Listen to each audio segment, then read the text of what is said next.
All right, so I want to check out another scary story from Utah. Like the last one that I saw from this dude, what lurks beneath, is crazy. This time is also going to be crazy. But we got to figure out which video we're going to watch. I think he just put out something why Utah's not safe or something like that. And again, it's Utah.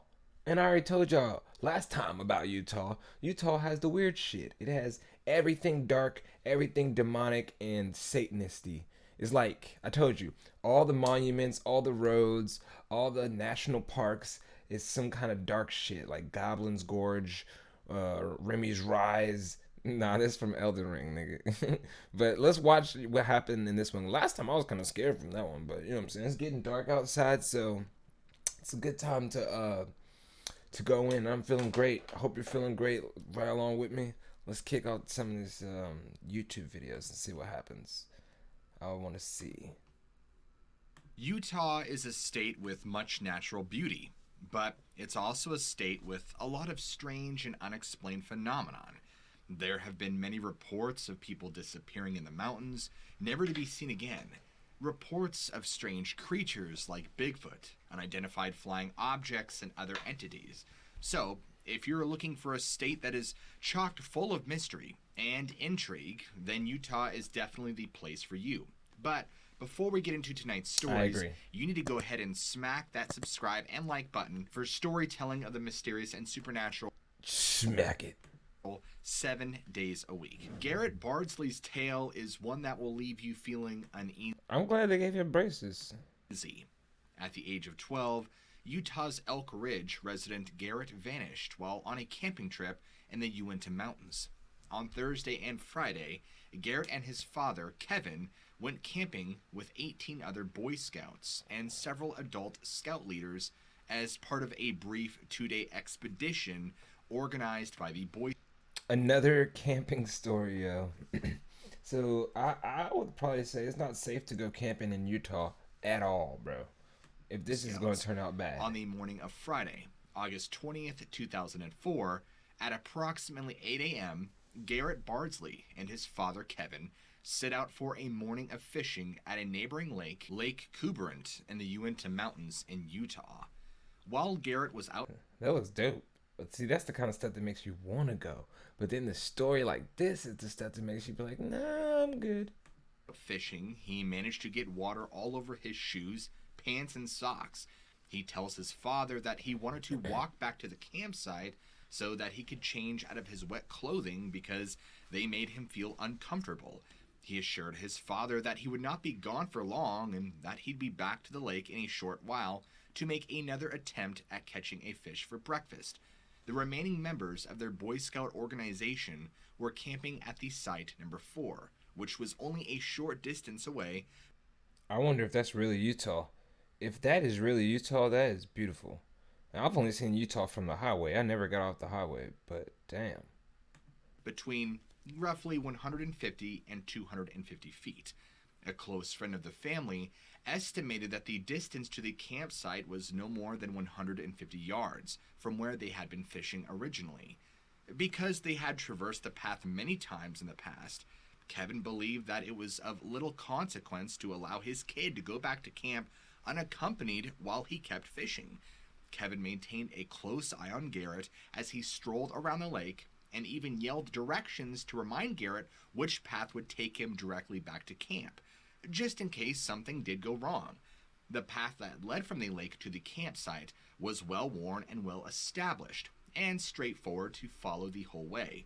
Then, after roughly 20 minutes had passed, Kevin began to wonder what was taking his son such a long time to get back. The short distance back to the campsite was traversed by Kevin's father. This kind of what happened in the last one. Remember the gay dude ran away, and they were like, "Yo, where'd bro go?" And what was his name? Simon. Yeah, he ran away, and they're like, "Where did he go?" And then the dude who was picking on him the whole time went to go look for him. But this story has the little boy now who ran away, and now it looks like his pop's about to go look for him. As he made certain that everything was in fine, and he did report that he thought he heard his son calling for him, even though he did not see his son and there was no indication of him. Kevin never did find out where he heard shouting from, even though he heard him calling out to his father, because he did not know for certain whether his son had gone missing. He continued to camp, and Garrett could not be found anywhere. Nobody else who was staying at the camp had even reported seeing him coming back. It was truly a mystery. When Garrett went missing, he did not have any food or rucksack with him, but he did have a short fishing rod that was black and chrome in color. He was decked up in a white pair of Converse tennis shoes, a black hooded sweatshirt, and reversible sweatpants that were black and red. The land in the area where Garrett went missing is very rough terrain. On the day he had disappeared, it was close to freezing and What if you fell off one of those cliffs? That's what I always think when people go hiking. Like, there's no guardrails when you're hiking. You're like literally free, and if you slip the wrong way, man, you come too close to the edge trying to take the best picture you can. The rock falls. That's it. Look how far down that is. missing is very rough terrain. On the day he had disappeared, it was close to freezing and rained and hailed. Garrett has successfully passed park council courses on how to live in the wilderness. Police say there is no proof he was taken, so they think he got lost on the way back to the campsite and somehow died of exposure. Long into the night and into the early morning hours of the following Monday, more than 200 people, including volunteers and employees of the Summit County Sheriff's Office, had searched on foot, horseback, and with trained dogs. Teams from Utah, Salt Lake, Wasatch, and Duchesne counties were joined by others from Cache County, 200 people looking for this boy. which also had participated in the search and rescue operation, and still could not find any evidence that Garrett had ever been there or had been there at all. How do they find criminals overseas hiding in caves and buildings that are intricate? How does that happen? Yet they can't find people within our own country who go missing within a known location, right? It's like okay, well, we know he has to be in this park, unless like a pterodactyl took him and swooped him somewhere, but you know where he's at. So why can't we just do the same thing they do to find like the bad guys, the like Bin Laden and them? Like, how come they can't do the same thing to do that here? I think something's weird about that. Let alone made it back to the campsite. However, on the following Wednesday, almost 5 days after he had gone missing, they did come across a teeny tiny scrap of evidence. A single sock with the Nike mark on it was discovered in a boulder field only about half a mile away from where his father had reported seeing him last. The sock appears to have been ripped off of a wet foot, wadded up, said Summit County Sheriff Dave Edmonds. This is very consistent with what we know about Garrett. Edmonds said that it would be consistent with the notion that he sought shelter in the cold weather because of where the sock was found, possibly by heading into the boulder field in search of a crevasse or protrusion. How come people say the word crevasse? Like when I was young, like everybody pronounced it as a crevice, right? Like how did the word change to crevasse? How did the word huge huge turn to huge? Like how did human turn to, when did the H become silent in the alphabet? I know I'm getting off topic, but this shit blows my fucking mind. I don't understand how English just changes like this. It's so weird. Anything to try and get out of the weather. The temperature plummeted to roughly 18 degrees Fahrenheit Woo! that night of Garrett's disappearance. That's cold. When the sock was first discovered, Sheriff Redmond stated that the boy was presumed to be dead at that point and that they would continue their efforts primarily in and around that particular boulder field in an attempt to try and recover either some more clues or hopefully at least his body. The local PD reached the conclusion that there was insufficient evidence to support the possibility of a kidnapping, and after a total of 9 days, the official search for Garrett was terminated. Extensive searching was done within a 3 or so mile radius in the harsh mountain conditions around the location where he was last seen. After the authorities called off the search for the missing person, the family, along with a large number of devoted friends and volunteers, maintained the search and went back at least twice or 3 times a week until October that year. After the winter of 2004, additional searches were still conducted, but the results were unsuccessful. Kevin I wonder, like, that's a long time to be searching for someone. And I wonder what, like, the mood was like on those searches. Was it like everybody always somber every time they met up every week? Or were they like, just like, hey, we just make the best out of the situation? Like, I know there's always people who would make the best out of situations. And those are always good people to have around, because the situations that go bad, you can have people that make light out of it, and it doesn't seem so bad at that point. Bardsley made the following statement. We know that it's frequently discouraging at the end of the day when we haven't found him or any traces of him, but we want to know that every place that we search only takes us that much closer to locating him. I've made a lot of assumptions, and I have no idea where he could be. I really wish I could. If I did, I'd put an end to this right away. Even though the organized searches for the missing scout Garrett Bardsley have been called off, people all throughout the country are continuing to think about him in order to pay tribute to Garrett and honor his memory. It has to be like a bear or something. If they've been searching this long and doing organized searches, meaning searching every, like, when they do organized searches, they do like a grid. They'll like line up and sweep the area, and then make sure that they try to hit all areas, sweep it back and forth. But I think maybe it's like an animal attack. If you can't find him, dude, like, it's gone. Members of his family, including his two brothers and sisters, appeared on the Oprah show. Garrett always was this kind kid who had fun, and he was the one who made us laugh all the time, said Kevin's father. His mother chimed in saying it's been very difficult, who also made an appearance on the same show. Each and every day, it was difficult to see darkness fall since it meant that it was one more day since we hadn't found Garrett. There were these adult guys among us who would come back to camp just in tears, saying, I'm sorry we didn't locate him today. Yeah, so it was a somber type deal. Man, that's sad, dude. Sad as this ad. Sad like this ad. Now I'm mad. And Kevin said that there was a possibility that Garrett had been killed by a mountain lion or some other wild animal. That's what I think. He stated that the family and searchers felt that he had crawled into a cave for shelter instead. They said that they do not have any reason to believe at all he is still alive. He stated that there was no evidence to support the claim that Garrett had been kidnapped or taken. According to him, at that point, we were in 2.5, almost 3 miles back into tough territory. Dang, if somebody got taken or kidnapped from the woods, you're never gonna find them. Like, it's almost impossible unless there's a trail. Like, good grief, that's a scary thought. Like, how would you even begin to know who did what and where did they went? Like, they may not even be in those woods anymore. That's crazy. That, according to him, an abduction of such nature would have been extremely difficult to pull off, and there was no evidence to suggest that anything of the sort had taken place. Kevin admitted that the most recent few months had been challenging, but he was trying not to blame himself for the difficulties. Kevin went on to say that I don't blame myself so much as I wish I would have called out, as his explanation for his regret. I've also concluded that I can't do that. It will not help me find my son if I continue to look in that direction. If I spent all my time doing... Ooh, it's thunderstorming outside. I'm probably gonna keep on going with these scary videos. It's about to thunderstorm right now, so this is perfect mood. I like this.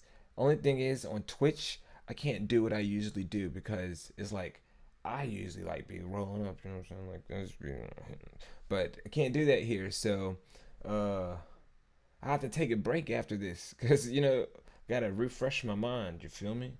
I gotta go take a break. doing that. I wouldn't be able to find Garrett since I wouldn't get anything else done. He stated that the volunteer searches would not be taking place at this time due to the snow and other weather conditions, but that hunters would still be allowed to look for him until the end of hunting season. Since Garrett was last seen on the mountain, a number of search organizations have been combing the area and primary schools in Summit County. They've also implemented new outdoor educational programs as a direct result of his disappearance. The family made their determination to carry through with their intentions to fly to Ecuador in December in order to build a school in Garrett's honor. Observing Christmas by participating in charitable activities has become customary in the family. Kevin shared that he knew Get on with it. Garrett was excited about the possibility of working in Ecuador. At that point in time, We had no idea that he would be constructing a school. Heidi, his No disrespect to what lurks beneath, because I like this dude's channel. He's a cool guy. mother, also mentioned the project was making it easier for the family to cope with the loss. She explained that she's learned that she can't choose the experiences she has in her life, but can choose how she's going to manage them. She went on to say that instead of letting it destroy the family or the marriage, they have decided to turn it into a constructive experience and try and learn from it and be positive. She continued by saying that although the past several months had been challenging for her alone, the memories of her son had helped her get through it. And even until this very day in 2022, there has not been any new information or evidence discovered that may supply light on the whereabouts of Garrett. In the fall of 2007, a man by the name of Jared talked to his grandfather, who has property up in Monte Cristo. Wait. So Garrett is just not found, and that's the end. Are we going to end it there? Is this a whole new story? I don't know. That's crazy though.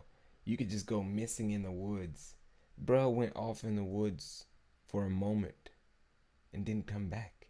That's crazy. Be careful in these woods. In the Uinta Mountains, right near UT 39, had some interesting experiences that his grandfather had shared with him that was actually going on their property. Jared's grandfather, when he usually goes up to this property, does a pretty typical perimeter check around to make sure everything is kosher, and this time he had stopped by the creek. And instantly, as he gets to this area where the creek bed is, he picks up on this horrible odor assaulting his nostrils and described it to Jared, his grandson, like really bad BO and rotting meat mixed together. But when he's looking around, he could not find any trace of this smell. And even down on the ground, there was no signs of animal tracks or anything alluding to what it could be from, due to the terrain and ground being so rocky. Now, what's important to mention here is that lying over the creek, almost acting as sort of a natural bridge, is a large fallen tree. Now, this particular tree is so large that two people can walk across it on the tree side by side. The grandfather, curious and looking for the source of this mysterious stink, hops up on the tree and goes to go across the river and sees that on the middle of this tree there is a pile of droppings or fecal matter. And instantly, he just assumes that it's elk droppings, but the more he thinks about it, the more he starts to critically assess the situation, and he comes to the conclusion that there's no way an elk would have jumped up here and tried to cross the river. I mean, it's very possible, but it just isn't very likely. And then he went on to describe to Jared that the apple trees all around the property are pretty much picked clean. Now, it's very common for deer and elk to eat apples from apple trees, but a lot of the times, they'll usually only eat the apples that are already on the ground that have fallen from the tree or that are very low hanging. Oh, the apple tree picked clean. What could have done that? Like some kind of birds. And for these apple trees and some birds or something. Cherries, they're pretty much all depleted, which would mean that something that has two legs that could reach up really high is picking and pulling these off the tree. Why does it have to have two legs? How come it can't be something with wings? How come it can't be something that slithers up the tree and then devours the... I don't know. There's like a lot of possibilities there.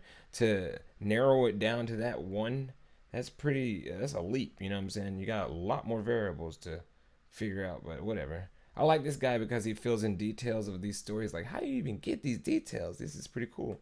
Jared has been trying to convince his grandfather that it could potentially be that of a Bigfoot, and that there might be more than one in this area, since the description of events that his grandfather had told him. Y'all think Bigfoot is real? Like, I know there's a lot of stories like these about big creatures out there like this, but do you think Bigfoot is real? Put in the comments if you do. Sound like typical Bigfoot activity. Jared had also gone on to mention and talk about other sightings and smells happening within the vicinity of the area, like up in Hardware Ranch, not too far from this current location. Apparently, Jared's own grandmother, a while back when Jared was a young boy, had actually seen something large and hairy running across the street in front of her truck, making her scream out in terror. Could these... See, there's so many stories like this of these big creatures like this, but that's what makes me think like maybe there's something out there. But I don't, maybe people are seeing like bears that are just walking on 2 feet, you know, because animals do that. Like sometimes my cat acts crazy, and you're like, what kind? Like I just see my brother's dog cross his legs like I'm chilling, and never did that before. So I mean, animals do have human behaviors. So maybe they're seeing like animals portraying humans, like animals trying to scare humans off, not really like mystical creatures. Because how could we have not found them? You know? These things be Bigfoot? And could this story be potential proof that Bigfoot exists in the Uinta Mountains? Or are these things just simple misunderstandings from other wildlife in the area? Another particular story about a Boy Scout's disappearance is Alvin Hey, is that Barack Obama? Yo, a cameo. Nelson. Alvin Nelson, then 17 years old, was on a hiking trip with other members of his Boy Scout troop in the canyons of Zion National Park in Utah in September of 1961. Even though a significant portion of what had actually taken place during that time was unclear, his younger sister, Dora Lee, distinctly recalls hearing something on the radio Dora Lee. that gave her shivers and left an impression on her that she will never forget. She reported that she was at her residence in Salt Lake City, Utah, attending to her plants in the backyard while listening to the radio. When she heard the report of a massive flash flood in the Narrows, she immediately felt that her brother Alvin and his best friend Frank Johnson were in danger. At the time, her brother Alvin and his best friend Frank Johnson were on their scouting trip. On that awful day, 5 individuals lost their lives due to flooding. Still, the bodies of her brother and his closest friend were never discovered. In the following part of the conversation, Dora Lee discusses how Alvin was the head of the household.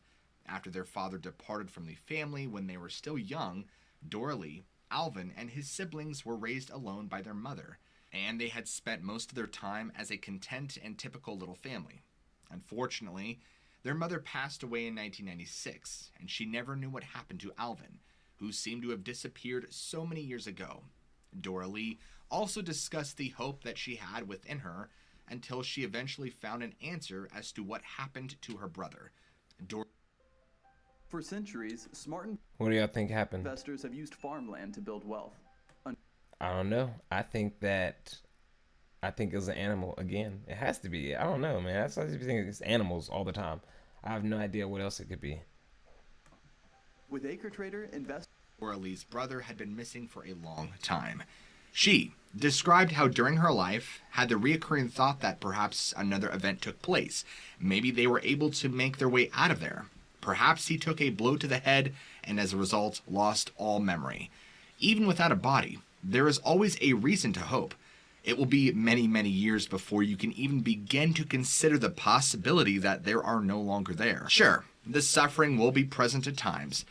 Chief of Police Kurt Wright of Springdale, raised in the region near the canyons in Utah where the flood occurred on that tragic day, has said that the flood of 1961 is considered legendary in that particular region. Many people from the canyon were involved in the search for those missing in the flood. He went on to say that it was something that was always on the outskirts of his thoughts as well, and he continued to elaborate on this point. With all those missing bodies out there, it's probably like, if you go like off trail, it's probably like some really fucked up shit you could see out there. I don't know if you could say that on Twitch, but I just said it because I think there really is some really messed up shit that you can see in any national park, right? Because I've seen other videos where they're like, the numbers of people who go missing in national parks is astronomical, right? So either there's a lot of bodies out there or there's like underground cave organizations snatching people and transporting them across the country or something crazy like that. He always wondered what had become of those boys and where the bodies of the deceased had been taken. A man swimming in the Virgin River in 2006 found the top half of a human skull, which he brought to the police chief, Wright. And he stated that when the man delivered the skull piece, his thoughts immediately went to the lost Boy Scouts who had been carried away that day. That's the only thing that's never really ever been solved here. Since then, they've had numerous drownings in the Narrows, but they've always recovered the victims. He and the local medical examiner had talked about the discovery of the skull fragment and what it may possibly mean.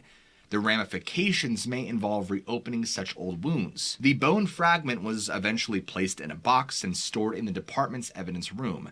It remained until earlier this year, when another investigator brought it to Wright's attention. DNA testing on a bone that may or may not has belonged to one of the region's first inhabitants would have been too expensive for his somewhat understaffed department. He later found out that the University of North Texas provided free DNA testing to law enforcement agencies. He chose to take advantage of this opportunity. At this point, he reached the conclusion that the moment was appropriate. He wanted to investigate this matter thoroughly to determine whether or not the missing scouts were connected to it. Wright searched down Freebairn and Johnson's cousins in Oregon and Alaska to obtain DNA samples to compare the bone. Then, I hope they were all girl cousins. he delivered everything to the university after he had finished his investigation. However, despite the initial concerns that he had about Frank, the university test concluded it was not him. Days later, he received a call informing him that the DNA had matched that of the missing Boy Scout Alvin Nilsson. He then phoned Alvin's sister, telling her of the findings. Dora Lee had now turned 66 and said, "It's a really great birthday present to finally know." But after so many years have passed, it has not actually served to bring any closure. Dora Lee was approximately 9 years old when her brother had mysteriously vanished, and their mother was permanently damaged for Yeah, she had to be traumatized forever. You're never going to get over that. life. Now his sister is married and has grown children of her own. Yet, there's still not a week when she does not think of her older brother and how much he is missed and loved. Lee intended to pick up on the bones and bury them beneath a gravestone that their mother had purchased before she had passed away. At long last, Alvin, or the very least of a teeny tiny piece of him, would be laid to rest. You'd think after all these years it would be put to rest, but all this stress and frustration just comes right back, she would claim. Chief Wright expressed his satisfaction at being able to provide some measure of resolution to at least one of the affected families. It's a wonderful sensation to have. But breaking the news to the Johnson family was a challenge in and of itself. At least Dora Lee can put this chapter of her life behind her and move forward. It simply That story wasn't that interesting. Like, people die in floods every day, B. blows my mind that they are able to retrieve DNA from something that has been submerged in water, buried in sand, silt, and mud for nearly 50 years. It's been a very interesting investigation. Why would that blow your mind, bro? Because don't they do that for dinosaurs that have been buried in sand and silt for like 550 years? It's like, I'm just joking. Like, whatever millions of years, however many years they've been in there. Stated Chief Wright. The state has been talking about conducting additional archaeological digs in the area. It is highly unlikely that anything else will turn up. The events of this case merely demonstrate that it is never too late to make a change. Who knows what additional mysteries will be solved as our DNA technology continues to improve with each passing year. Dawn. Wait, all right, so that's a new story. So wait, the DNA technology, I feel like it has improved. I've seen a video where they were doing the DNA of like King Tut, or yeah, King Tut, one of them Egyptian kings that was buried in the tombs, and I think that they got some really good DNA technology. You mix that junk with AI, you got a little bit of 3D elements, blender, pow, you got a metahuman. Remembers a terrifying experience that he had back in 1962 in the Uinta Mountains all too well. Don was only 5 at the time, with his father stationed at the Air Force Base. On a beautiful spring weekend, Don and his family and 2 others from the Air Force Base that his father had attended were on a picnic. They were traveling up in the Uinta Mountains off of Highway 89. They were in the Wasatch National Forest, on their way, heading toward the present-day ski areas, only a lot less developed at that time and much more wild and thickly wooded. There was also snow on the higher peaks, but still a relatively pleasant, cool day. The time was roughly about 10 or so in the morning, and Don vividly remembers that he couldn't wait to play in the mountains. Being 5, you are excited by everything around you in the wild, from the trees to the tall grass, just getting to go out and be a kid, and Don was ready to play. When they had arrived at said location, to an open area just about 100 or so yards off the road, all of the adults, including Don's father, began setting up the grill and began cooking food and setting up all the other things that Rolling up the blunts, pouring up the drinks. Probably. come along with a In their case, probably pop its mushroom pills or whatever. picnic. Now, Don was also with 3 other children around his same age, and so they go all run off to the side of a large mountain.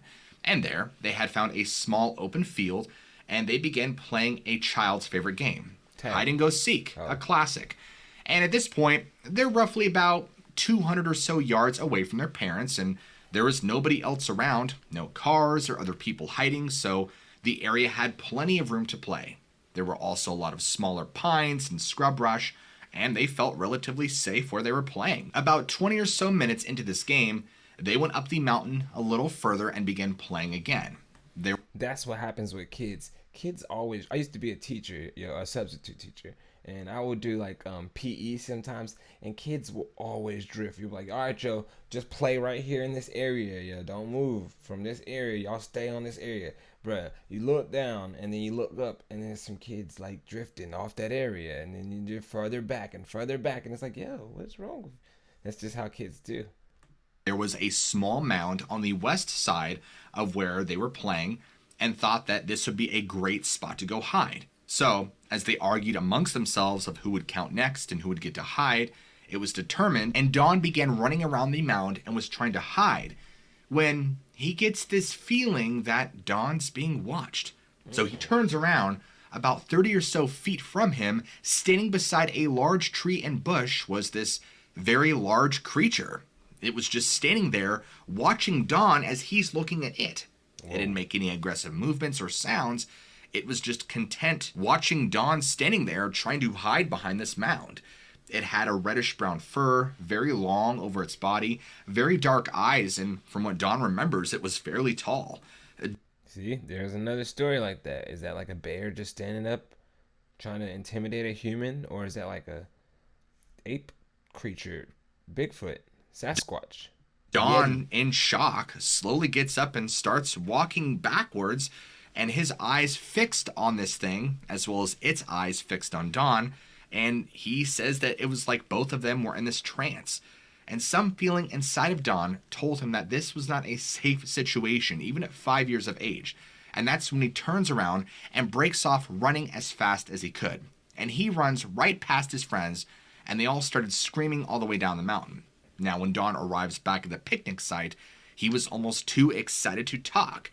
So he runs to his dad and tells him what he saw, and he and the other adults agreed that Don saw something, but perhaps only a deer or a bobcat. See, yeah, oh man, you try to tell the adults, and adults are going to try to rationalize it. Like, yeah, he probably saw like me, a bear. It's probably like a bear standing on 2 legs. Don't worry, it could just eat him. Like, regardless if it's a bobcat or whatever, it's still dangerous. Don's dad agreed to go back there to check it out and maybe humor him, or maybe he genuinely believed his son. When he got back to the site, they, of course, found nothing. But right. Later on, as they were leaving the area, Don happens to look up at the part of the mountain that they were previously playing on, where he had a sighting, and there again in the same spot, it was there, watching them leave. Before Don could say anything, Bruh, if it disappears, I swear, Don, bro, sometimes, things are just meant for you. And I think this might have been one of those things. him and his party and family rounded the corner and lost sight of it. Oh, what? For years after, Don was terrified of going into the forest alone. At the time of the incident, there was no talk about Bigfoot. Not in 1962. It was not in the media nor television yet. And Don just knew that he had saw a strange creature of some kind. Now, years later, as he saw a photo or a drawing of it, it brought back this memory. And while he doesn't necessarily believe that this creature was out there to you have to show the photo. kill and eat him, he believes that this creature was just very interested in watching these young kids play. But more importantly, what do you guys think? Let me know what you think. I want to see the photo. What? Okay. I think that there's a lot of stories on it, and I haven't seen a Bigfoot myself, and I've been walking through the woods at nighttime. Like, I do stuff like that, but I've never seen a Bigfoot. I don't even think I've seen no mythical creatures. So at this point in my life, I'm not really, I don't disbelieve people, or I don't want to discredit anyone, But personally, for me, I don't think they exist. Maybe for other people, they do. But that's some more crazy Utah stories. I think that as this thunderstorm comes, I live in North Carolina, so you don't know how the rain goes. Like it sometimes comes and it threatens you with this ominous storm, and then it just nothing happens, and then it just turns sunny again. So I think that might be what's happening. But anyways, I'm gonna watch some more scary stuff when I get back from my break. Peace.